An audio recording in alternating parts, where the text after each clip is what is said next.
এবাৰ এখন গাঁৱলৈ নতুনকৈ এজন মম বেপাৰী আহিছিল। গাঁৱৰ মানুহবোৰেতো এইটো নাজানিছিল যে মম কি হয় আৰু খাবলৈ বা কেনেকুৱা সোৱাদ হয়।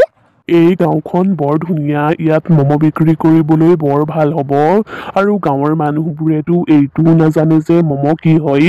গাঁৱৰ মানুহবোৰক মই মম খুৱাই নতুন সোৱাদ দিম আৰু ইয়াত অন্য মম বিক্ৰেতাও নাই, গতিকে ইয়াত মোৰ ভাল বিক্ৰী হ'ব। পিছদিনাই মানুহজনে সেই গাঁওখনৰ মূৰত তেওঁৰ মমৰ ষ্টলখন লগালে। আহক আহক, মম খাওকহি, ধুনীয়াকৈ বনাইছো, আহক আহক, 10 টকা প্লেট, আহক আহক।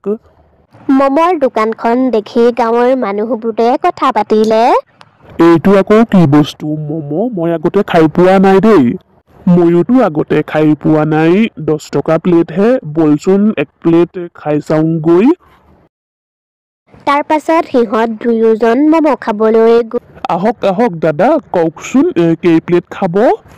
এক প্লেটেই দিয়কচোন, খাই চাওঁ প্ৰথমে কি বস্তুনো। তেতিয়াই মম বেপাৰীজনে সিহঁতক এক প্লেট মম দিলে আৰু সিহঁতে মম খাবলৈ ধৰিলে আৰু সিহঁতে মমখিনি খাই বহুত ভাল পালে আৰু তেতিয়াই সিহঁতে ক'লে, আৰে বাহ দাদা, এয়া দেখোন খাবলৈ বৰ সোৱাদ লগা, আমাক আৰু দিয়কচোন। তাৰ পাছত সিহঁতে পেট ভৰাই মম খালে আৰু সিহঁতে গাঁৱৰ মানুহবোৰকো মমৰ বিষয়ে ক'লে।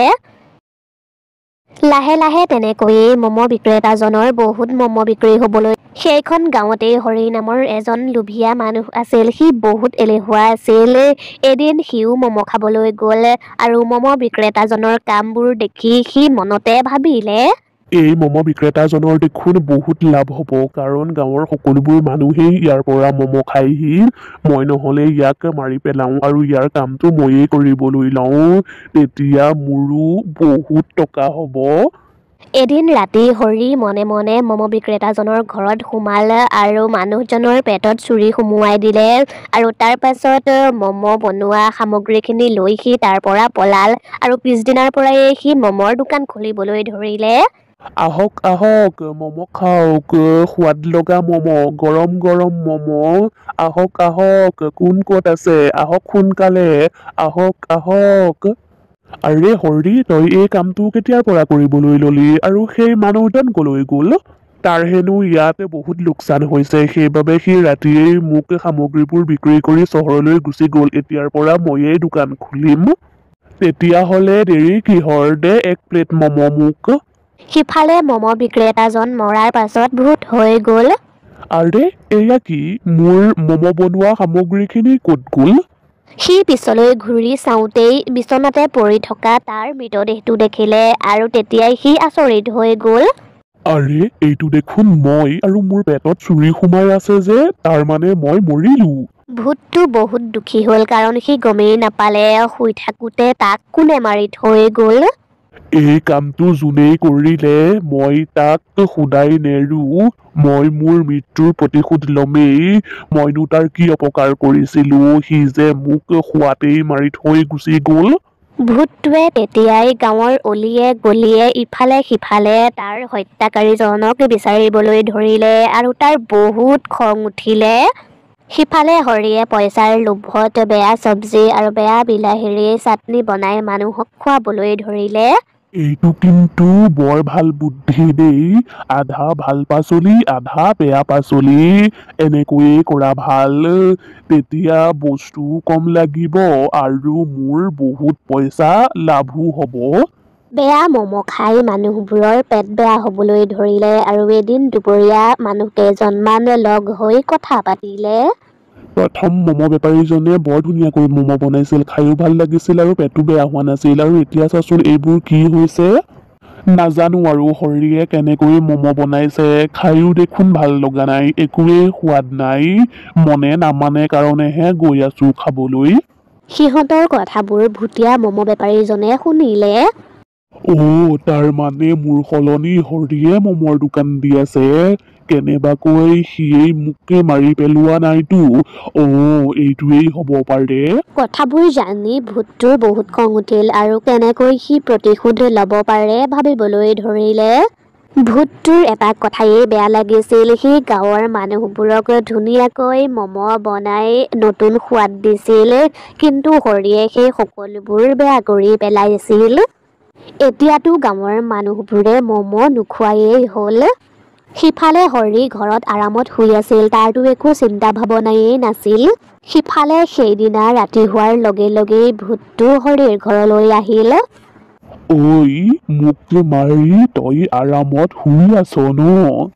ভূতটোৰ মাত শুনাৰ লগে লগেই হৰিয়ে সাৰ পাই গ'ল আৰু তাৰ সন্মুখত ইমান ভয়ানক ভূতটোক দেখি সি থতমত খাই গ'ল আৰু সি লগে লগেই শোৱাৰ পৰা উঠি গ'ল। কোন হয় তই? কোন তই?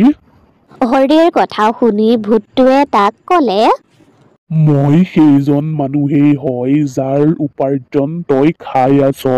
মই তোৰ কি অপকাৰ কৰিছিলো হা? তই যে মোক মাৰি পেলালি। এতিয়া মোৰ সময়, মই এতিয়া তোক অশান্তি কৰিম। মোৰ ভুল হৈ গ'ল, আপুনি মোক ক্ষমা কৰি দিয়ক। তেতিয়াই ভূতটো হৰিৰ শৰীৰলৈ সোমাই গ'ল আৰু ভূতটোৱে হৰিৰ শৰীৰটো বন্দী কৰি ল'লে আৰু তেতিয়াই হৰিৰ দুয়োটা চকু ৰঙা হৈ গ'ল আৰু সি কিছুমান বৰ অদ্ভুত আচৰণ কৰিছিল। তাৰ পাছত পিছদিনায়ে গৈ ভূতীয়া মম বেপাৰীজনে মমৰ দোকান খুলিলে আৰু নিজৰ সোৱাদত মম বনালে আৰু দোকানৰ সন্মুখত ফ্ৰী মম বুলি লিখি দিলে আৰু গাঁৱৰ সকলোবোৰ মানুহকেই সি ফ্ৰীতেই মম খোৱালে। গাঁৱৰ মানুহবোৰে আগৰ সোৱাদত মম খাবলৈ পাই তেওঁলোকে মম খাই বৰ ভাল পালে আৰু তেওঁলোকে পেট ভৰাই মম খালে। হৰি, তই দেখোন আজি বৰ ধুনীয়াকৈ মম বনাইছ। এনেকৈয়ে সদায় বনাবিচোন, মানুহবোৰে পেট ভৰাই মম খাব। ৰাতি হোৱাৰ লগে লগেই ভূতটোৱে হৰিৰ শৰীৰটো এৰি দিয়ে আৰু হৰিয়ে যেতিয়া পইচাবোৰ হিচাপ কৰে তেতিয়া সি গম পায় দিনক দিনে তাৰ পইচাবোৰ কমি গৈ আছে আৰু ৰাতিপুৱা হোৱাৰ লগে লগেই ভূতটোৱে আকৌ হৰিৰ শৰীৰটো বন্দী কৰি লয়। তেনেকৈয়ে সদায় ভূতটোৱে ধুনীয়াকৈ মম বনাই গাঁৱৰ মানুহবোৰক ফ্ৰীতেই মম খুৱায় আৰু গাঁৱৰ মানুহবোৰেও মম খাই বৰ ভাল পায়। ঐ, তহঁতে বাৰু হৰিলৈ মন কৰিছনে? সি সলনি হোৱা যেন লাগিছে। আগতে সি বহুত খঙত কথা কয় আৰু এটকা এটাও এৰি নিদিয়ে। আজিকালি সি ফ্ৰীতেই মম খুৱাই। এইটো কিন্তু চিন্তা কৰিবলগীয়া বিষয় দেই। কথাটো নোহোৱা নহয়, ময়ো তাক লক্ষ্য কৰিছো। সি আজিকালি সলনি হৈছে। তাৰ ব্যৱহাৰবোৰ আগৰ মম বেপাৰীজনৰ নিচিনা হৈছে। আগৰ মানুহজনে যেনেকৈ মৰমত কয় আৰু ধুনীয়াকৈ মমবোৰ বনায়। হয় দে, কথাটো কিন্তু ভাবিবলগীয়া। নিশ্চয় ইয়াত কিবা এটা গণ্ডগোল আছে, কাৰণ কোনেওতো সদায় সদায় ফ্ৰীতে মম নোখোৱাই আৰু হৰিটো এনেও লোভীয়া, সি এনেও মানুহক ফ্ৰীতে মম নোখোৱাই। কথাটো নোহোৱা নহয়, ইয়াত নিশ্চয় কিবা এটা গণ্ডগোল আছে। ৰাতি যেতিয়া ভূতীয়া হৰি ঘৰলৈ গৈছিল তেতিয়াই তাৰ পাছে পাছে গাঁৱৰ মানুহবোৰো গৈছিল আৰু গাঁৱৰ মানুহবোৰে খিৰিকীয়েদি মনে মনে ভিতৰলৈ চাই আছিল আৰু তেতিয়াই সিহঁতে দেখিলে ভূতটোৱে হৰিৰ শৰীৰ এৰি বাহিৰলৈ ওলাই আহিছে। হৰি, তোৰ এতিয়া কেনেকুৱা লাগিছে? এই পইচাখিনিৰ কাৰণেই তই মোক মাৰিছিলি নহয়। এতিয়া তই চাই থাক, তোৰ এই পইচাখিনিৰেই মই গাঁৱৰ মানুহবোৰক ফ্ৰীতেই মম খুৱাই দিম আৰু তোক মই ভালকৈ এসেকা দিম। তাৰ পাছত মই গাঁৱৰ মানুহবোৰক সকলোবোৰ কথা কৈ দিম। নাই নাই, এনেকুৱা নকৰিব। মোৰ ভুল হৈ গ'ল, মোক ক্ষমা কৰি দিয়ক। হৰিয়ে হাতযোৰ কৰি ভূতটোক ক্ষমা খুজিলে আৰু সেইবোৰ দেখি গাঁৱৰ মানুহবোৰ ভিতৰলৈ সোমাই আহিল। তুমি এতিয়া একো চিন্তা নকৰিবা ভাই, আমি সকলোবোৰ দেখিলো আৰু শুনিলো। আমি সকলোবোৰ জানিলো। ইয়ে তাৰমানে তোমাক মাৰি পেলালে আৰু আমাক ক'লে তুমি চহৰলৈ গুচি গ'লা। ভাইহঁত, তোমালোকে মোক ক্ষমা কৰি দিবা, কাৰণ মই ইমান দিনে তোমালোকক অন্ধকাৰত ৰাখিলো।